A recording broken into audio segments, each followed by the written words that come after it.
S'il vous plaît, madame, ne vous fâchez pas. Pardon.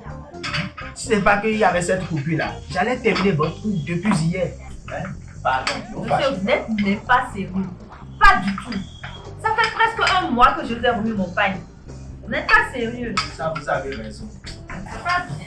Non, c'est que je vais terminer. Vous aussi, vous savez que nous sommes dans une période très sensible.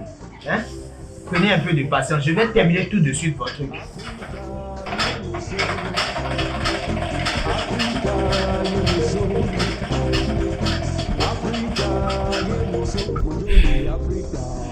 Et Dieu, qu'est-ce que je vais manger ce soir?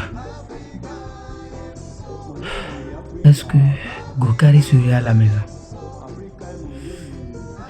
Aucune idée. Et si je demandais de l'aide à mon patron? Non, non. Il va commencer par crier sur moi encore. Regardez-moi ce cadavre ambulant. Ta vie me fait pitié. Tu es venu au soir de ta vie en apprentissage. Au lieu d'être concentré sur ce qu'on t'apprend comme travail là, tu es là à mater la dame. Hein? Tu penses qu'elle est de ton rang social? Regardez-moi cet imbécile là. Je vous en prie, patron, mais c'est pas ce que vous croyez. Mais tais-toi, je parle et tu peux me répondre. Imbécile. Regardez-moi sa bouche, on dirait homo erectus. De quoi riez-vous? Toi là, je t'attends, hein. Viens ici encore demain en retard et tu me verras. Et toi, n'oublie pas d'aller remettre la tontine au tontinier à 17h.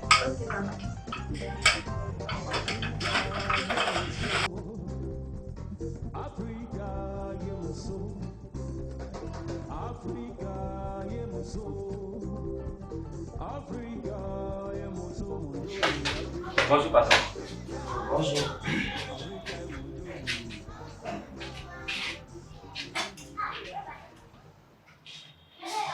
Dis-moi, ils sont passés ce matin, c'était deux collègues. C'est seulement Diana qui est venue ce matin. Et je pense qu'elle est partie manger à côté. D'accord.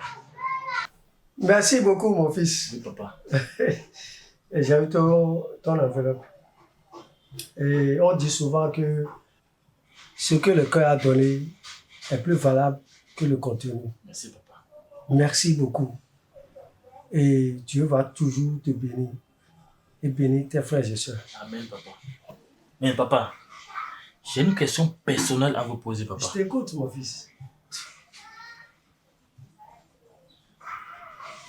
Malgré tous mes caprices, mes injures grossières envers vous, papa, vous m'avez jamais mis à la porte. Vous m'avez jamais maudit. Alors que j'ai des amis qui ont ce genre de problème avec leurs propres parents, qui sont maudits chaque jour que Dieu fait par leurs parents, papa. J'ai jamais eu ça de vous. Je suis le fils le plus aimé de la famille, papa. Oh non, mon fils. Arrête. Et merci d'avoir posé la question. Et il y a un proverbe en français qui dit: on ne finit jamais d'apprendre, mais on finit de grandir. Merci pour la question.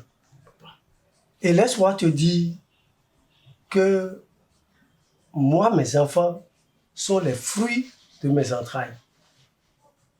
Et je ne vais jamais les maudire. Vous aurez toujours mes bénédictions. Les parents qui maudissent leurs enfants, inconsciemment ou consciemment, contribuent à l'échec de l'avenir de leurs enfants. Ce n'est pas mon cas. Les enfants sont les bénédictions de Dieu dans une famille. Voilà pourquoi moi je bénis toujours mes enfants, quel que soit leur caprice.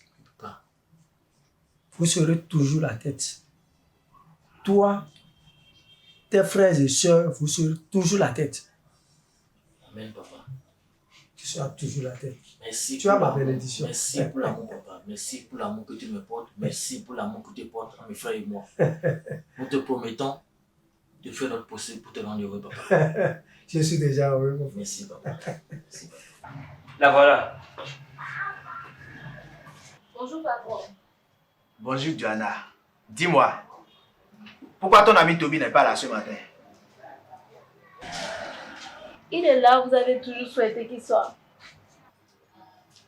De quoi tu parles? Sois plus explicite. Le docteur est à la morgue. Comment la morgue? Pourquoi il fait quoi la morgue? Il est mort. Quoi? Arrête-moi ça, hein. Si c'est une blague là, sache qu'elle est de mauvais goût. Je suis sérieuse. Et comment cela est arrivé? Suite à ce que vous avez eu à lui dire, hier, il était si troublé que, en rentrant à la maison, il s'est fait heurter par un véhicule en excès de vitesse.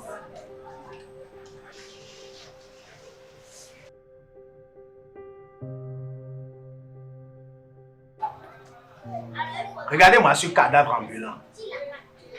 Ta vie me fait pitié. Tu es venu au soir de ta vie en apprentissage. Au lieu d'être concentré sur ce qu'on t'apprend comme travail là, tu es là à mater la dame.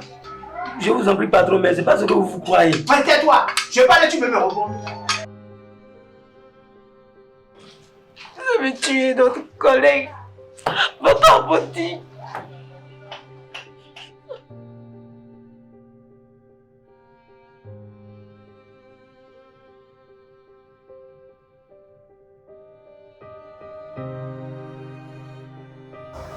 Pour clôturer notre leçon du jour, retenez ceci. Avec la langue, on peut rendre heureux, adoucir la douleur, soulager le désespoir, relever les abattus, inspirer les découragés, aider son semblable. De même, avec elle, on peut détruire des vies, des réputations, amener la discorde, des guerres au sein des familles, des entreprises, des communautés et même des nations. Alors que vous soyez parents, que vous soyez chef d'entreprise, directeur de structure, tournez votre langue 7 fois avant de parler. Je vous remercie.